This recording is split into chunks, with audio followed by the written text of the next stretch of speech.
เท่แมนยูนี่เด้อทุกคนเด้อจากใจกลางถนนออกมานี่12 เมตรทุกคน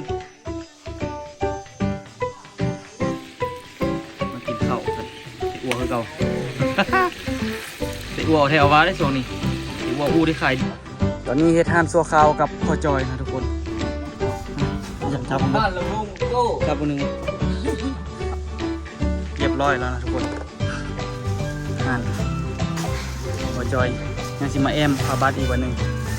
สบายดีทุกคนสบายดีตอนเช้าเด้อมื้อนี้นี่ตัวก็ไม่จัดกับไปซื้อพาบัตซื้ออย่างเกี่ยมที่ย้ายห้านเนาะไปบอกเขาเจ้ามาย้ายใส่ไฟให้พร้อมแล้วทุกคนเนาะสิเอามาไว้ตู้นี่ก่อนเนาะเครื่องทั้งหมดเนาะทุกคนมื้อนี้เนาะทุกคนมีหลายคนมาท่วงหลายเติบอยู่ที่ดูใส่อันนี้ขายเครื่องตัดเส้าอ่ะพอคือจีเนาะตอนแรกครับตอนแรงวานตอนค่อยไปซื้อเท่าไหร่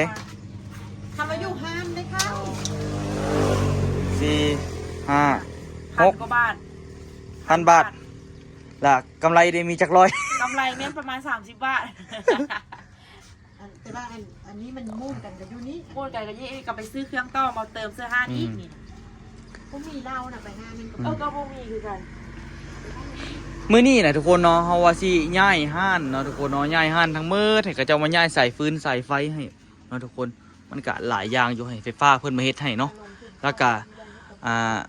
ซื้อเครื่องซื้อของอย่างก็เข้ามาเติมนึงแล้วทุกคนเนาะว่าสิเกี่ยมปลุกห้านเนาะมี FC หลายทานเข้ามาเตือนทุกคนเนาะเขามาเตือนเขามาบอกว่าให้เฮ็ดเงินอยู่หลังเสาไฟเด้ออย่างประมาณนี้เนาะทุกคนก็ต้องขอขอบคุณขอขอบใจทุกคนหลายๆเด้อที่มาแนะนำเนาะแต่ว่าอันน่ะตัวชิมาเว้าในนึงเนาะมื้อนี้เพราะว่ามีหลายคนทักมากันหลายนะทุกคนเนาะแบบว่าเพิ่นก็เป็นห่วงนะบ่อยากให้ตัวเสียเงินทิมล่านะก็เข้าใจเพิ่นเนาะทุกคนเนาะแล้วก็เส้นทางนี่นะทุกคนในอยู่นี่นะนี่เนาะมันสิมีแบบนี้คือเขาเจ้าสิปักหมุดไว้แล้วว่าเขตขยายถนนเป็นจังไดเสาไฟอันนี้ก็คือเขาเจ้าเฮ็ดโค้งพุดแล้วมันรู้สึกว่ากินดินเข้าไปเติบนึงอยู่เนาะมันกินในดินเข้าไปหลายเติบอยู่นี่ทุกคนเนาะรักที่แท้จริงเขาเจ้าปักอยู่นี่ทุกคนเห็นบ่ในบ้านมาบอกเมื่อกี้นี่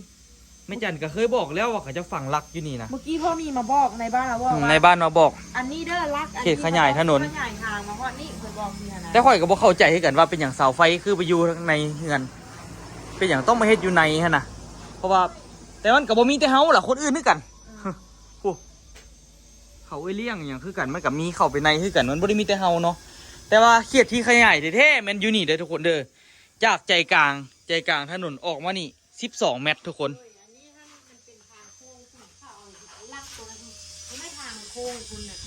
เงินตู้เอาตู้วันกันมันก็ซิดมาก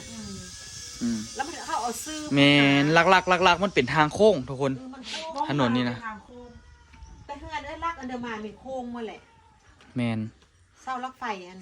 เห็นบอกยุคีมได้ทางเบียงอันตัวของพลมันนะมันยุคีมได้แล้วมาของเฮามันกินมาพี่แล้วอันนี้ทุกคนน้องมื้อนี้นี่ก็ตั้งใจว่าสิไปเก็บเครื่องเก็บของออกละอันนี้ไปสั่งนี่ใส่ไม่จัดนะนี่เฮ็ดเอาวะก็จะเคยไหลเหรอบ่มีว่ะเคยมีแม่บ่ฮู้คือกันต้องได้สั่งตัวนี้หลายเติบอยู่เฮาสั่งให้มันแบบบ่ให้มันร้อนนะเพราะใส่ตัวนี้หลายๆมันก็สิเย็นดีห้านก็สิเย็นดีผู้เขาเฮ็ดผู้ลูกเศร้าๆเลยแล้วมีบกมีเศร้ามีแม่นเหรอ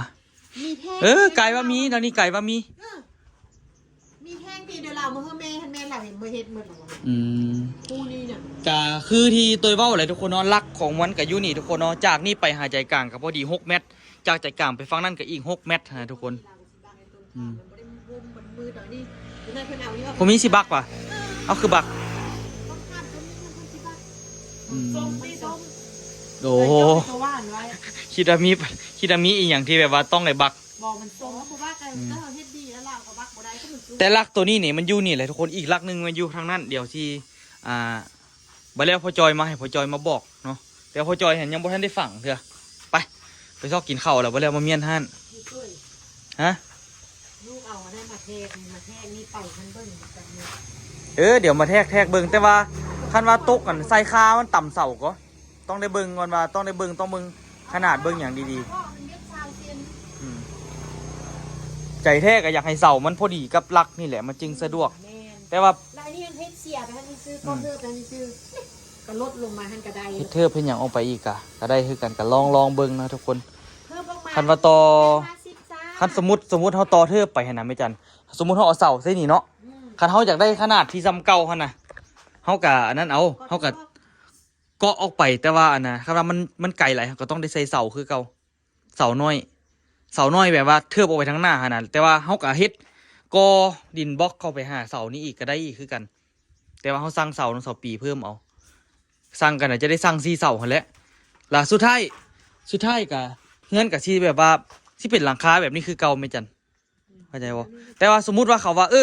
ได้ทุบปุ๊บเฮาก็ทุบแต่บนทางหน้านี่ออกทุบแต่บน3เสา4เสาอยู่นี่ออกทุบแต่เสาตัวนี้ออกแล้วก็ทางหลังเฮาก็สิได้ห้านคือเก่าทางนี้ เอาเลยล่ะนะ เอาน้ำมันหอนอยู่ห้องอยู่นะ ให้ว่าหั่นบ่ให้สิพี่อาหาร มันนะ ออกตัวงง คือเส้นทางเส้นนี้นะทุกคนเนาะเขาเจ้าว่าสิพัฒนาหมู่บ้าน516ทางไปพูนทุกคนเนาะมันขึ้นกับเมืองรองซานเนาะเขาเจ้าสิพัฒนาเป็นเมืองเนาะไม่จัดเนาะเขาเจ้าสิเฮ็ดพัฒนาเป็นเมืองล่ะเขาเจ้าว่าสิมีแผนเฮ็ดเส้นทางออกวังเวียงแต่ว่ากะบ่ฮู้ว่านะสิทันได้เห็นบ่เนาะแต่กะจะต้องได้กันไว้ เพราะมันบ่เป็นเรื่องง่ายเลยทางนั้นมันเป็นหน้าเขื่อนนะอูเนาะคันว่าสิเฮ็ดไปมันต้องได้เฮ็ดสะพานค่อนข้างว่าหลาย หรือว่าตัดทางก็ต้องได้โค้งไปโค้งมาเท่านั้นแหละตามทางนั่นแหละ กินข้าวเหรอวะปลาดาวทางนี้ก็ย่างคือกัน ไปเข้าไปซอกกินข้าวก่อนโอ้ยคันสมมุติว่านะก็คือเว้าหั่นแหละคันว่าเฮาอยากเฮ็ดออกมาทางหน้าหั่นนะเฮาก็บ่ต้องเฮ็ดเสาถาวรเฮ็ดแบบตัวเฮาเกาะมาทางหน้าแต่เฮาเกาะออกมาเนี่ยไก่เอาเกาะออกมาไก่สมมุติว่าเฮาได้ออกเฮาก็มางออกแต่ว่าห้านเฮาก็ยับมาทางหน้าปกติ เราไปจะมางแล้วก็บ่เกินนั้นมันได้ระดับเอาเลยมัน แล้วก็ ยาก โทษเธอบอกซื่อๆนะคะมันให้ไม่เลย เดี๋ยวลูกเข้าใจแล้วไม่จันมันบักง่ายๆคือลูกเว่าแหละมีแต่เฮ็ดซันพอดต่ำระดับเขาเจ้าแล้วก็เกาะเธอประมาณแล้วก็ใส่เสาเพิ่มเอา หมูมักเศร้าแม่จะเปลี่ยน ไม่จันบ่เข้าใจเธอซื้อๆสมมุติเนาะสมมุติเด้อ แม่เข้าใจแล้วคือเข้าก้อห้ามมาอีกขนาด บ่สมมุติเสามันเป็นตัวนี้เนาะเสามันนี่สมมุติว่ามันได้ระดับแล้วถนนแล้ว ตัวนี้มันได้ถนนแล้วล่ะบัดนี้เฮาอยากได้ห้านทางหน้าอีกเฮาจะเฮ็ดซัวคาวเฮาเฮ็ดหลังคาตัวมันตั้งน่ะเฮ็ดซันแล้วนี่แหละหลังคาที่มันเจิดขึ้นเทิงน่ะแล้วเฮาสิเกาะเทิบตัวนี้ออกมาอีกแล้วใส่เสาส่วนเสาตัวนี้เสาตัวนี้เฮาก็เทปูนอีกก่อดินบล็อกจนจำเสาตัวนี้ แล้วทางหน้ามันก็กลายเป็นบ่มีเสาเลยเข้าใจบ่ เข้าใจ แต่ว่าน่ะทางหน้าเฮาก็มีทางคือเก่ามีทางแบบทางรถทางรางน่ะสมมุติเฮาเกาะได้ก็เลี้ยวไปคันเฮาเกาะบ่ได้มันทับน้ำหนักหลายพวกเฮาก็จำเป็นต้องได้ใส่เสาหั่นนะ แม่เราบ่มางเมื่อยแล้วแม่ก็ เดี๋ยวมาเบิ่งก่อนคันสมมุติว่านั้นมันก็ต้องได้พิจารณาดีๆเลยเดี๋ยวนี้เฮายังล้มกันได้อยู่เฮายังล้มกันได้เฮายังสร้างได้อยู่แต่ว่าเสาตัวนั้นหั่นบ่ฮู้ว่ามันสิเป็นจังไดแหละบ่ฮู้ว่าพ่อจอยไปฝังลักบ่ได้ทางนั้นต้องถามพ่อจอยก่อนว่าพ่อจอยน่าจะจื้ออยู่มันก็หลายแนวอยู่ทุกคนเนาะปลาดาวกับเมื่อยแล้วว่ะคนเครื่องไปใส่ น้อยก็ย่าให้มันแน่นหน้าแล้วบ่มางก็ออกบ่ มา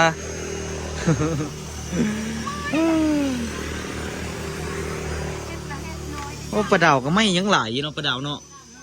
ไม่เฮ็ดอันนี้ยังเหลือหลายอยู่เนาะพออยู่ว่ะซ้ำนี่ ยังบ่ทันได้ฮู้เลยยังบ่ทันได้เฮ็ดเนาะ พอไก่ว่าพอเนาะ มันเฮ็ดก่อนแล้ว เฮือนในแป๊กตี้ เพิ่นเข้าไปชุดแล้วนะ เฮือนในอาซีตี้ ชุดแล้วจะลูกนะ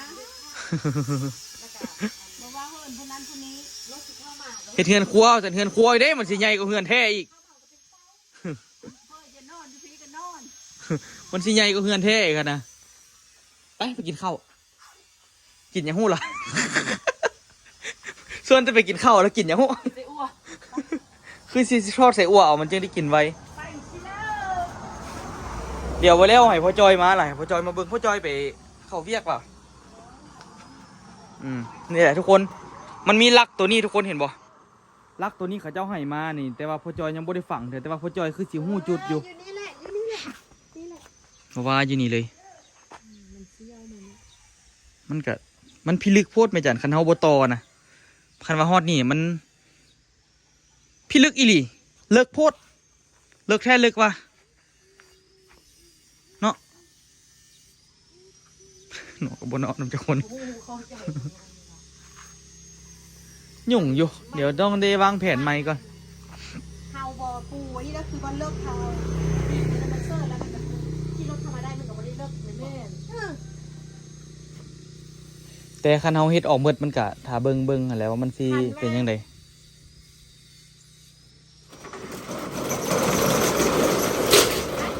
อ้าวคันว่าแล้วว่ามีจีรีบ่นี่ โล่งนะ เบิ่งก่อนไปเอาโต้ไปเข้าเฮาเอาโต้กับบ่เสนอความคิดเลยเว้ยอ้อมายืนอมมืออยู่บ่เสนอความคิดอีหยังเลย ได้ค่ะ ไปกินข้าวเฮา เต้าเลยไปแก้แล้วเดี๋ยวซับแล้วไปแก้ก่อนเถอะ มากินข้าวสั่นสิอ้วคือเก่า สิอ้วเอาแถวว่าได้ช่วงนี้สิอ้วอู้ได้ขายดีขนาด เฮ็ดบ่อยไปละพันเอามันต่อหาพันขายได้กินโดยเนี่ยคนนึงของคนนี้ น้อยโพดเลย เจ้าไม่มี แต่เฮ็ดตัว10เด้ตัว5แน่ให้เขามีทางเลือกเลย ใส่เทียมขายหลายบ่ใส่ยอดนี้ได้เขาพูดอย่างนี้เขากินหาพันเองเนี่ยไว้ด้วย ตอนนี้ตัววาซีมีเมียนในมีทุกคนไปเอามาแบบว่าถ่าต้นตาลมาก่อนเดี๋ยว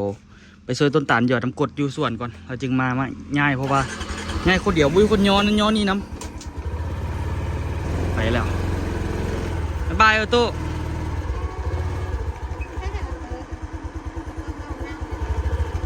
บ๊ายบายซอยต้นตาลกันทุกคนนี่ทุกคนตอนนี้นี่ก็เข้ามาส่วนยางต้นตาลก่อนเนาะมาหยอดน้ำกรดซอยก่อนส่วนยางพอต้นตาล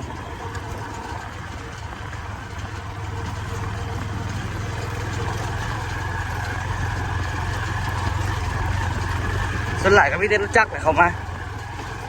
แล้วที่แต่นก็บอกเคยได้มาแต่มือเก็บยางขายเนาะย้ำฝนนี่นักๆนี่อันตรายทางนี้เข้ามายากอีกนี่ทางใหม่สะดวกกว่าเก่า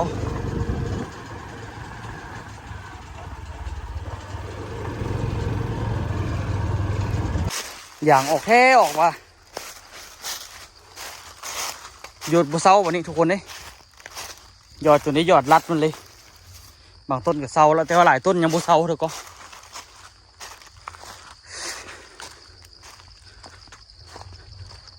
คือเป้กระเป๋านำ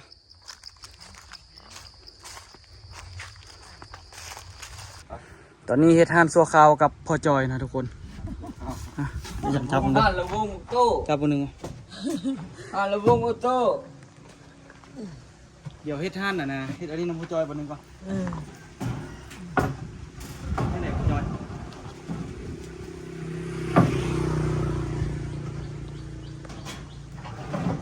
เขาจ่อยเฮ็ด ยากสิจกว่ะ บ่ได้นอนหลับเนาะจุกเอานั่น กันจก เอาผ้านั่นสิซื้อจกคลาบอยู่กับบ่ฮู้นี่เนาะตัวอยากนอน สังกะสีมาสุดอีกสองเพื่อนนี่ครับ เอาเพนตัดครึ่งก่อนหรอใส่ วันนั้นเอามันตัวเดียวเลยนะตีดั้งใส่เดี๋ยวเส้นมันใส่เลย ซ่องอันมาเซอร์กันตัวตัวนั้นยังไปเอา เดี๋ยวไปเอา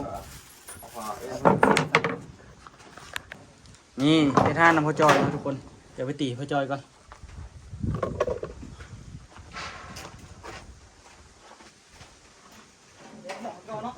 ตีสตีนเก่าแหละ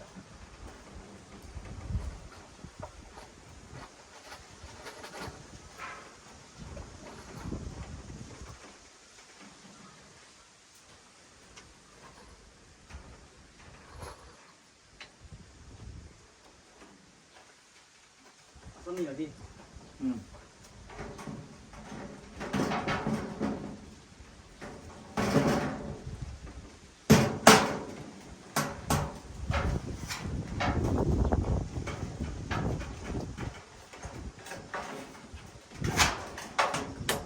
ยับมาดูยับมาดูตัวนี้ดูรถมา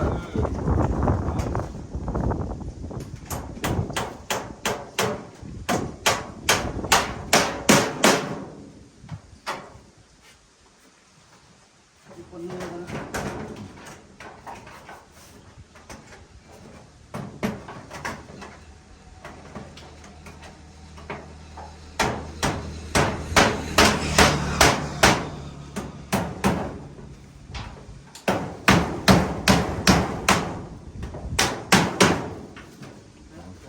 ตัวตี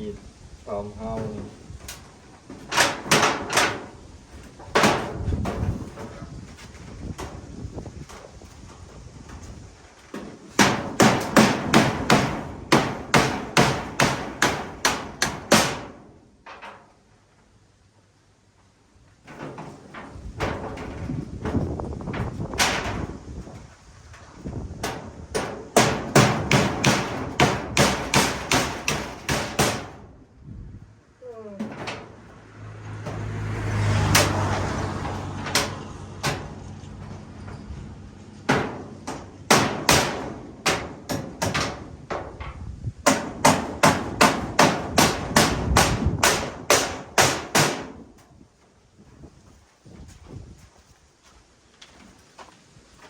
เปียงกันมั้ยเปียงลูกมันก็ตีกัน อีกเปียงหนึงเหรอ นี่เปียงพอมากเนี่ย โอเค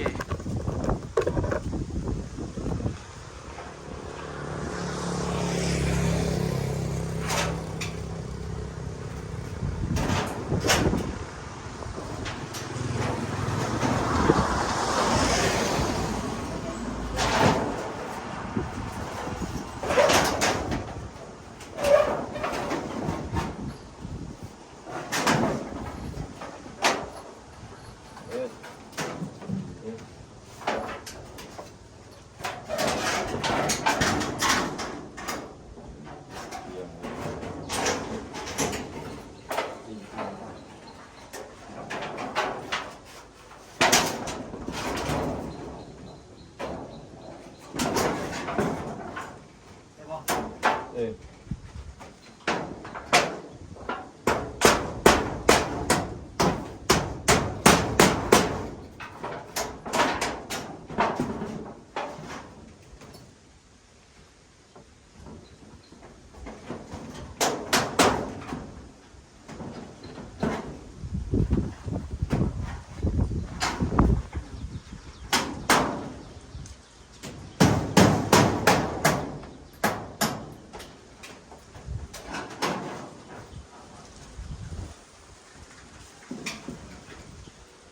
ตอกตะปูสูง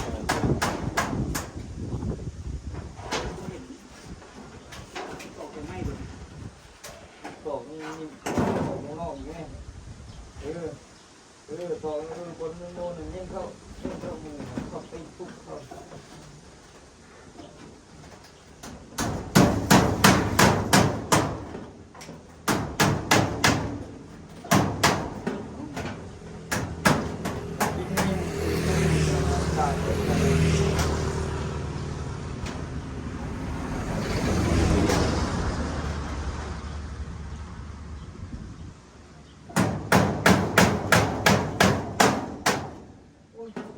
อย่าปะเนี่ยเอาไม้เส้นเดินไม้เขาโอ้ทุกสั่นอยู่นี่วะ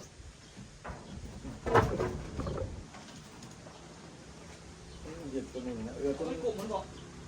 โอ้เอาตัวเส้นนั่นนะถึงแล้ว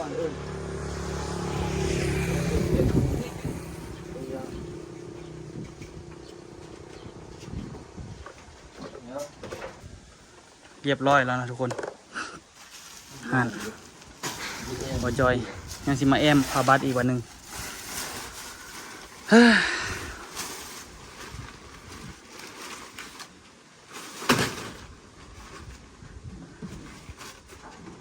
ผัดไปขาไม่เบาใหม่ได้ป่ะนี่ขาไม่จิกกับต้นมะขามเขาก็เฮ็ดจากข้าง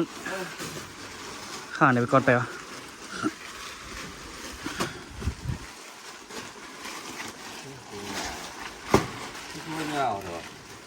เฮ็ดอ้อมมือได้สนะ 13 เมตรนะถ้าอิดว่าสิอ้อมหมดเลยว่าสิบ่ใส่สังกะสีว่าสิเอาผ้าบัดอ้อมแล้วก็แล้วนะเหงาก็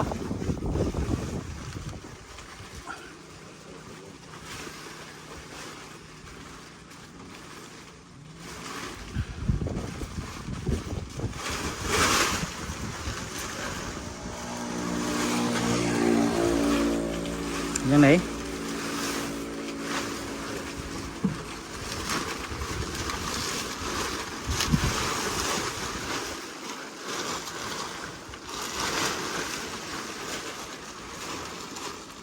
พ่วงคนเลย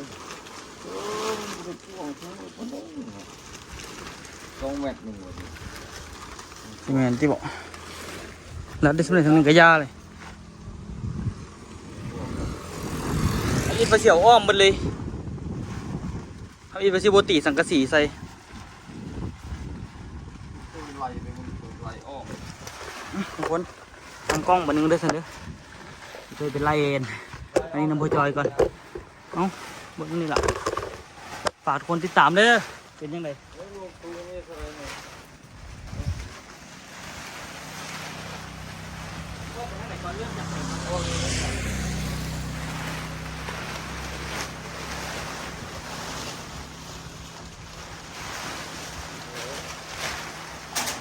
เบิ่งเด้อก็ขาดเด้อ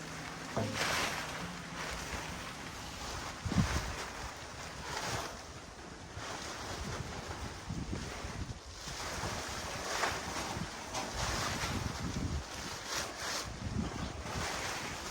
งานไป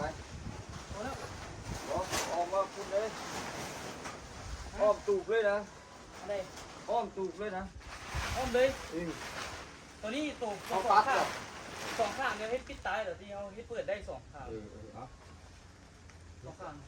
เอาสั้นเขาได้ตัดผ่าน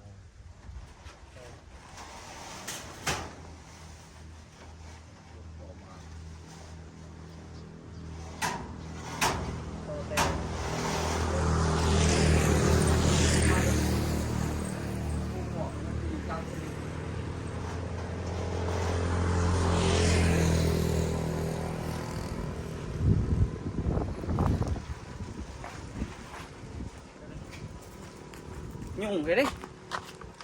นี่ก็ได้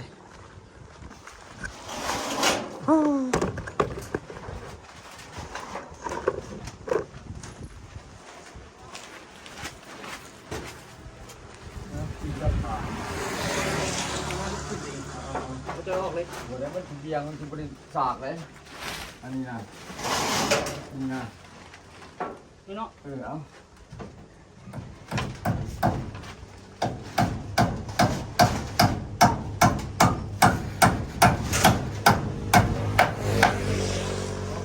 กู้ขาดเขาที่ขาดได้ไหม ฮะ กู้ขาดโคตรขาดเลย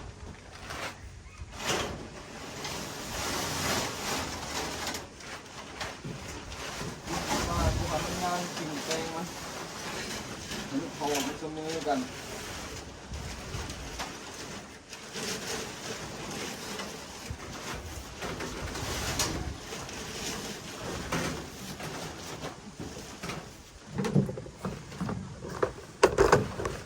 นะ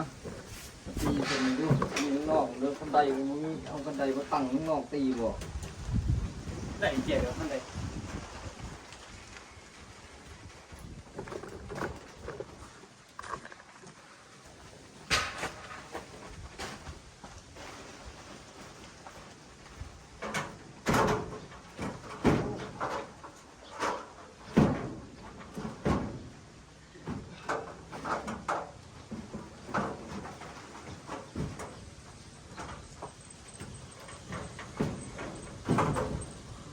ตั้งเลยนี่เนาะ ดึงตีสมัยลูกยากคือสักทีตีสมัยนี่นะ ใช่ไหมเลย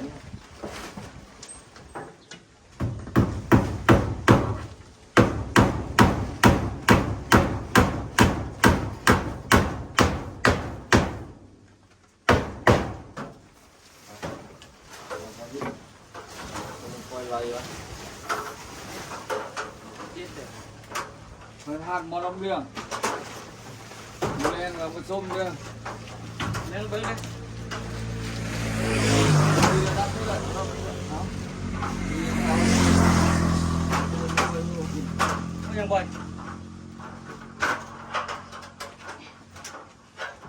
เปิดห้านคาราโอเกะมอลำเรื่องนี่นะดูว่าพึ่งเลยเป็นนักร้องนะ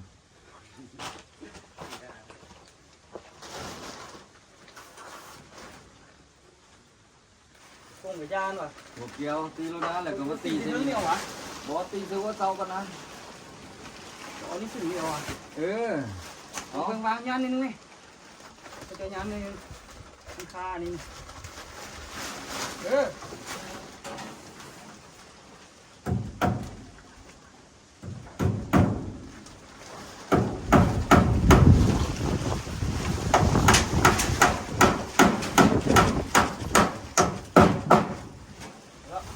น้ำมันเป็นลูกกระไรแล้วมั้งเลย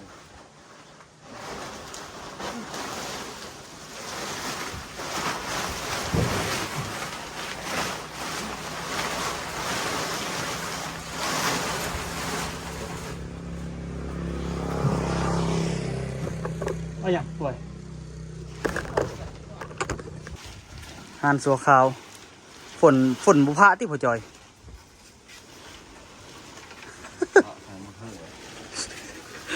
งูเรื่องแน่แรกร้านนะปองนี่ไงอยู่วะ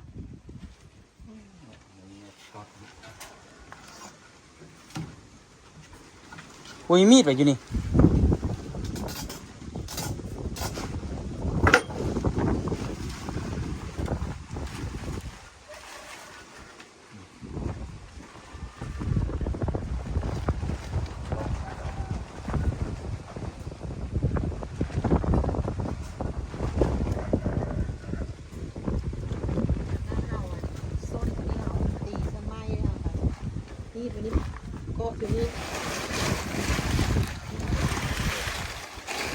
เหลือ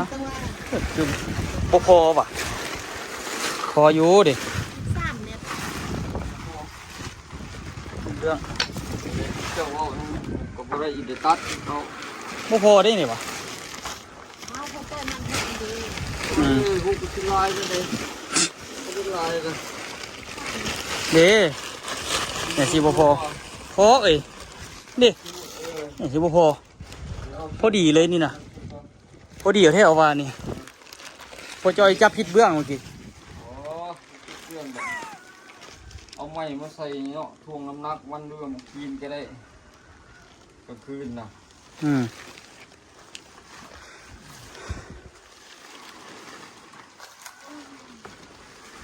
เป็นไงอาจารย์ เอาตัวเฮ็ดให้ตามตัวมาเปิดเลย แม่น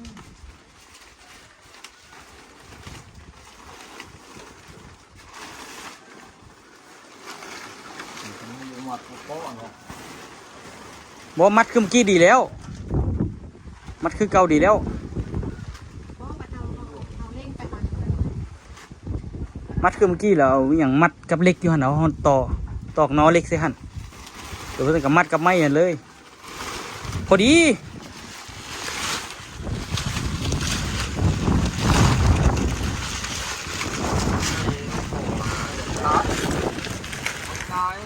ตัดหยัง ตัดนี่แล้วก็ตัดแล้วก็ตีขอบมองมันลงกลางคืนมาแล้วก็เอาตัวนี้ลงมาตีลงแรงดึงมาแล้วก็ก็เป็นวัดไปถึงกู ตั้งแต่ตัดอีก